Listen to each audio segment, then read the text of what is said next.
Alright, welcome back. So in this video, I am going over a couple of examples from the textbook. I went ahead and typed them on there. I did make one typo, I'll show you. But these are from page 501 if you wanted to go back and look at that. And so on number 21 is what we're looking at, and it says a clean air standard requires that vehicle exhaust emissions not exceed specified limits for various pollutants. Many states require that cars be tested annually to be sure they meet these standards. Suppose state regulators double-check a random sample of cars that suspect a repair shop has certified as okay. They will revoke the shop's, this is what I left off, certification if they find significant evidence that the shop is certifying vehicles that do not meet standards. So first of all, it says in this context, what is a type 1 error? Before you decide what is a type 1 error or type 2 error, you have to decide what is the null hypothesis and what is the alternative. So that's what we have to do first here. And it's not like we're writing like P equals a number because we don't have specific numbers here. So we just have to write in general, what are we talking about? What would we be looking at for the null and the alternative? So if we think back to our Parkinson's, it was that the null was you could not smell Parkinson's, and the alternative was that you could. So that's kind of what we're doing here. We're describing it in words and context. All right, so we're looking at whether or not this shop is meeting their standards. So the null would be the shop is meeting the standards. Everything's okay. That's what we think about with the null.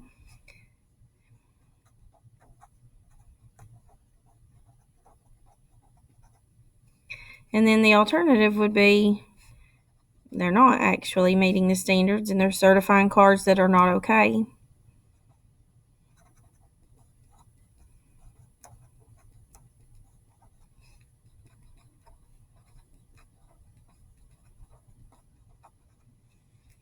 So we always want to keep that in mind, and you want to write that out so that you have it to look at. All right, so again on A it says, what is a type 1 error? So let's think back. Type 1 means the null is true, but we reject it. All right, so in context, if the null is true, so that means the shop is actually meeting the standards.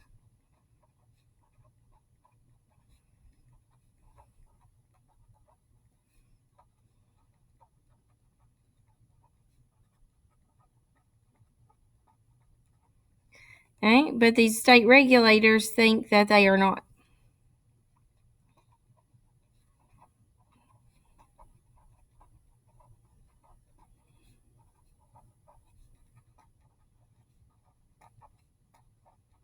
So that would be a type 1 error. Then type 2 error, okay, is the null is false, but we fail to reject.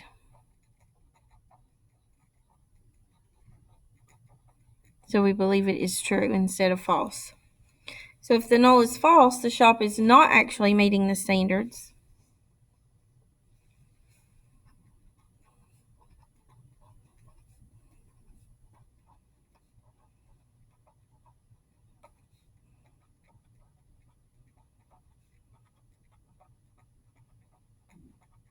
But the regulators think they are.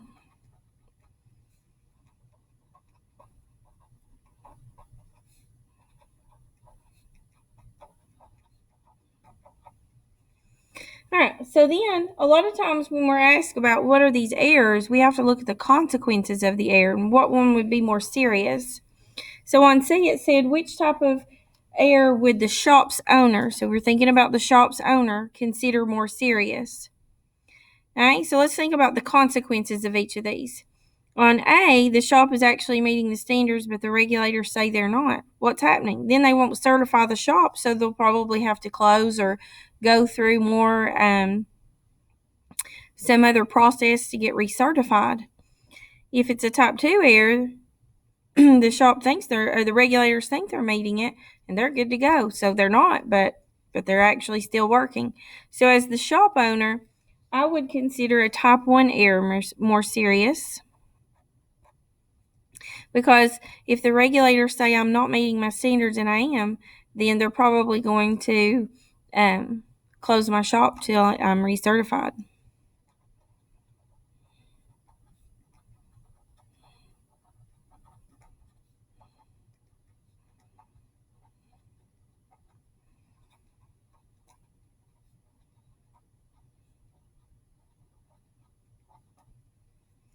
Okay, and then on D, which type of error might environmentalists consider more serious? Okay, so they're not going to care if these people were actually meeting their standards but get shut down. They don't care. What they're going to care about is if the shop's not actually meeting the standards and putting out these cars with these pollutants, but the regulators say they are doing it, and then they just let them stay open and continue to do that.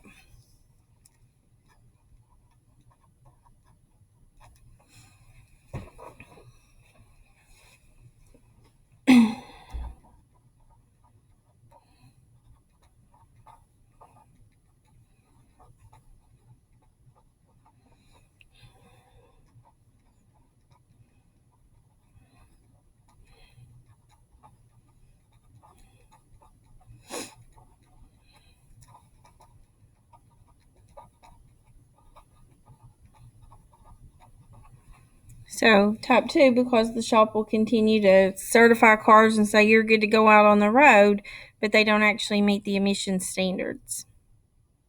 All right, let's look at one more example.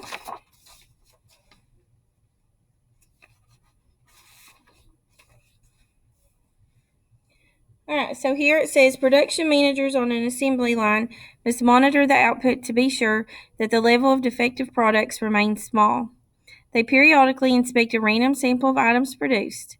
If they find a significant increase in the proportion of items that must be rejected, they will halt the assembly process until the problem can be identified and repaired. All right, so before we describe the type of error, we need to write out what our null and alternative would be. So the null would be the assembly process is working fine.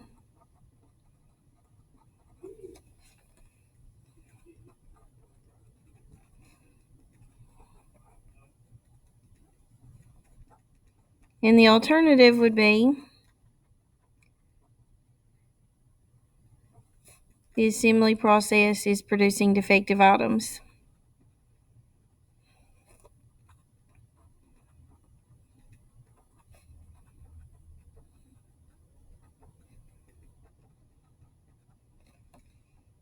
All right, so in this context, what is a type 1 error? So again, a type 1 error is when the null is true, but we reject it. So the assembly process is working fine. That's what's actually happening.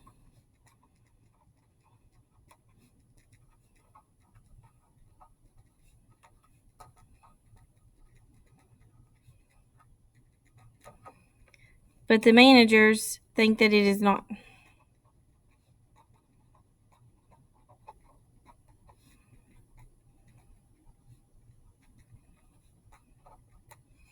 Okay, in type 2, okay, what would be the error for type 2 error?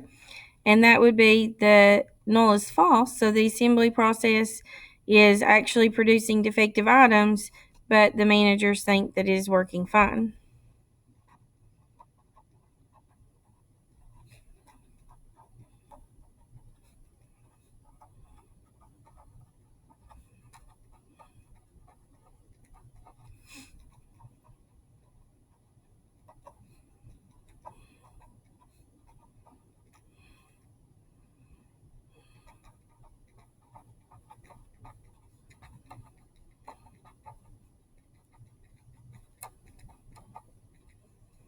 Okay, so then let's talk about which one would be more serious. So on C, which type of error would the factory owner consider more serious? So again, as the factory owner, I'm going to be upset if my assembly process has to be halted and I can't make anything for that. Also, though, I think you could probably argue a type 1 or type 2, because if I am a factory owner and I'm putting out defective products, then people may stop buying my products and or want their money back and things of that nature. So I really believe that you could argue top 1 or top 2 here on this one. So top 1, I think we could say because the assembly process has to be stopped until the problem's identified and repaired.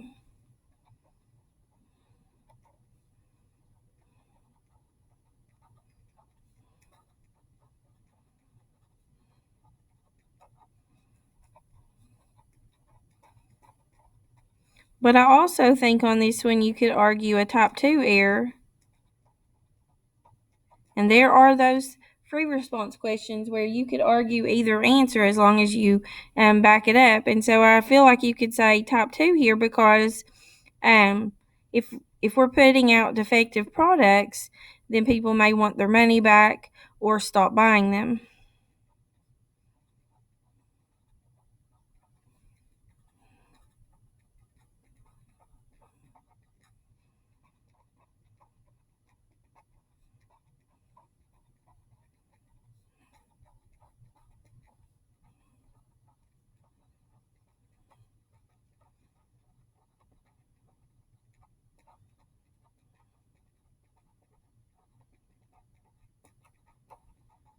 Okay, then on D, which type of error might customers consider more serious?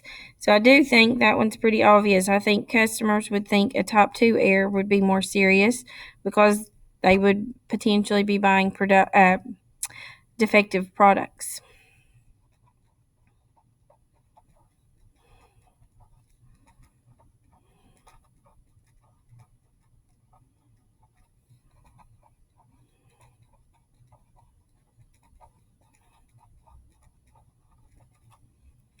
All right, so today you're going to practice a little bit of looking at this. These examples will be posted as pictures for you to go back and look at. If you have any questions, I have a place where you can post questions and we can answer each other if we need to, and then do a little bit of practice. Hope you have a good day.